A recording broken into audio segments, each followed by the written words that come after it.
Hi students, Professor Nugent here.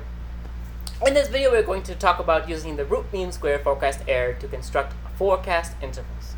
Alright, so we're going to use this estimate of error to get some bounds within which we expect our forecast to reside.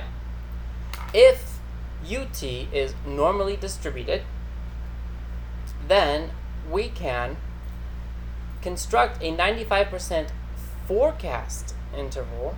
All right, that's a forecast interval, not a confidence interval, as the estimated value of the forecast, that's y hat t plus 1 given data through t plus or minus 1.96 times the estimate of the root mean square forecast error. So please note that a 95% forecast interval is not a confidence interval because y t plus 1, it's a random variable. It's a random variable. This interval is only valid if ut plus 1 is normal. Okay, that's why we can use that 1.96. But still, might be a pretty good approximation, and it is commonly used as a measure of forecast uncertainty. Also, you sometimes see 67% forecast intervals used. Okay, let's look at some examples of this. Example number 1 is the Bank of England fan chart for CPI, consumer price index inflation projected based on market interest rate expectations and other policy measures as announced. So you have different measures of certainty. First, you have the line, this line, which is the observed consumer price index, and then you have your forecast. You have your forecast, and the different shades give you the different measures of certainty. Okay, let the different levels of bounds. Let's look at another one. Number 2, the monthly bulletin of European Central Bank staff macroeconomic projections, a macroeconomic projection for the euro area, average annual percentage changes, gross domestic product only.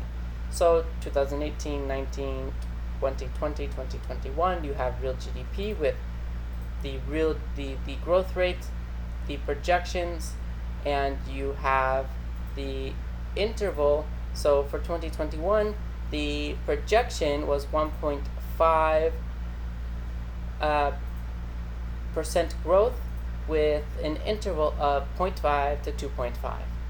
So it is expected that the euro area grows at 1.5% over 2021, and the economists who did this analysis put some bounds that around the statistic of 0.5 to 2.5. Okay, between 0.5 and 2.5. Let's look at a third projection.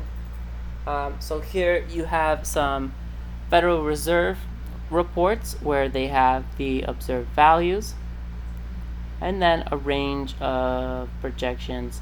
This is for change in real GDP, unemployment rate, PCE inflation, and core PCE inflation.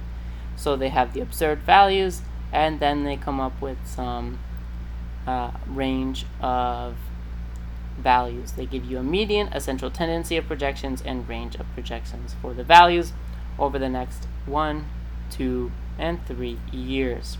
They even give you some longer run projections for change in real GDP, unemployment rate, and PCE inflation. So this was, as of 2017, the Federal Reserve was able to predict 3 years and longer run, and over the long run, the Federal Reserve was predicting about 2% growth over the long run.